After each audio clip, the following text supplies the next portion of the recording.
పూరా లోకల్. నమస్తే, welcome to పూరా లోకల్. ప్రస్తుతం మనం తెలంగాణ జాగృతి ఆఫీస్లో పార్టీ జాగృతి పార్టీ కార్యకర్త కవిత గారితో ఉన్నాము. కవిత బీఆర్ఎస్కి ఎమ్మెల్సీ పదవికి రాజీనామా చేశారు, అలాగే సభ్యత్వానికి కూడా రాజీనామా చేశారు. ఎట్లా చూస్తారు మరి?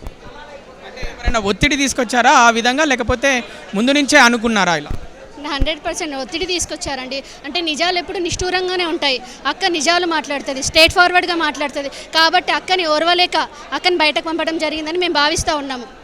ఎవరు పంపించారని అనుకుంటున్నారు మీరు? అంటే అంతర్గతంగా కొన్ని దుష్టశక్తులు ఉన్నాయండి, అవి వాళ్ళ వల్ల ఇలా జరిగింది. పేర్లు?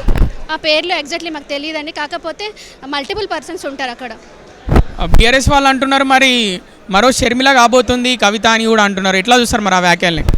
ఎప్పటికీ కాదండి, ఇది చాలా తప్పుడు సమాచారం. షర్మిలక్కకి మా కవితక్కకి భూమికి అండ్ ఆకాశానికి ఉన్న సంబంధం అండి.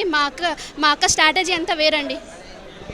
అలాగే కేసీఆర్ కవిత గారికి ఒకరికి బాపు కాదు, బీఆర్ఎస్ వాళ్ళకు కూడా బాపే, అలాగే తెలంగాణ ప్రజలందరికీ కూడా బాపే అని బీఆర్ఎస్ వాళ్ళు చెప్తున్న పరిస్థితి. ఓకే, అంటే కేసీఆర్ గారు యావత్ తెలంగాణకి బాపు కాకముందు మా కవితక్కకి ఒక కన్న తండ్రి కాబట్టి అక్క బాధపడే దాంట్లో ఒక అర్థం ఉంటుంది. బీఆర్ఎస్ ఓటమికి కారణం ఎవరు అనుకుంటున్నారు మీరు? ఒక పార్టీ అంటే మీరు కూడా ఒకప్పుడు బీఆర్ఎస్లోనే ఉన్నారు కదా, ఎవరు అనుకుంటున్నారు? అంటే ఇక్కడ ఒక్కరి పేరు చెప్పేటట్టుగా ఉండేదండి. అంటే చాలా రకాలుగా చాలా రీజన్స్ ఉంటాయి. భవిష్యత్తులో మరి కవిత గారి కార్యాచరణ ఏ విధంగా ఉండబోతుంది? అంటే జాగృతి ద్వారా అయితే ప్రజాక్షేత్రంలో నిత్యం అక్క ప్రజల యొక్క సమస్యలతో పోరాడుతూనే ఉంటుంది. ఇది మేము జాగృతిలో ఒక సైనికులుగా పనిచేస్తామని మేము తెలియజేస్తున్నాం. పార్టీ పెట్టబోతున్నారా? అంటే దాని గురించి అవగాహన ఏం లేదండి, ఇంకా మాకు సమాచారం రాలేదు.